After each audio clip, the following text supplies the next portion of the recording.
Hi, I'm Nick Rains from Leica Camera Australia. I have another new lens to show you. A new lens in the Leica SL Summicron range.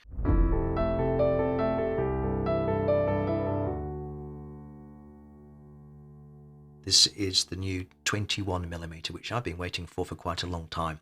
I have had the opportunity to take it out for some test runs, and I just wanted to share those impressions with you. But first of all, let's just have a look at the lens.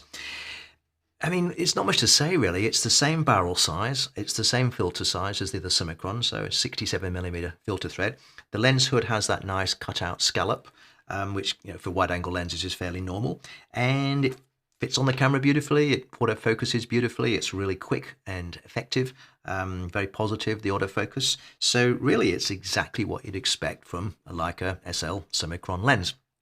In use, one of the best things about it compared to my previous gear, and I use one of the M lenses a lot, which is the 18mm f3.5, the Super L-Mount, and you probably heard me rave about that lens.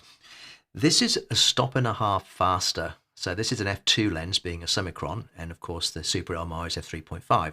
So for things like star field shots, shooting at f2 does allow me to shoot at a shorter shutter speed, so maybe 15 seconds instead of 30, and also a slightly lower ISO. So I might be shooting with my 18mm at f4 at 3200. With this I could shoot at f2 and drop the ISO back to say 1600 and get a better result. It's also sharp in the corners, wide open. In fact, it's absolutely as sharp across the range at f2 as across the other apertures. In fact, it's really hard to tell, but I have the sneaking suspicion it's actually sharper wide open than it is at the other apertures, which would be quite amazing. So quite astonishing. Absolutely in the same range of quality as the other Summicron lenses, and therefore quite astonishingly good. Anyway, the lens is basically what you'd expect. If you pick it up, it's the size, the weight that you'd expect. So let's just have a look at some of the images I've managed to shoot.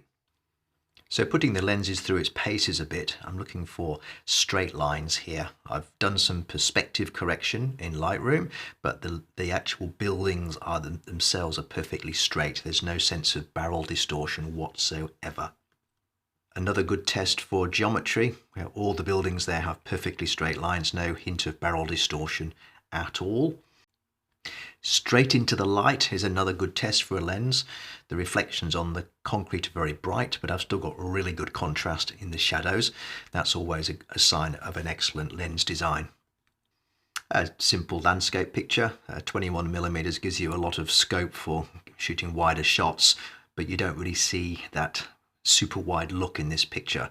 So even though I've got a lot of subject in the shot, you don't get a sense of it being distorted or wider than looks realistic or anything like that. Straight into the light again, just as a test of flare. Amazing how it's kept the shadow contrast, and that's a key part of any really good lens design. I also enjoy the way a very wide angle lens does that sort of big sky look.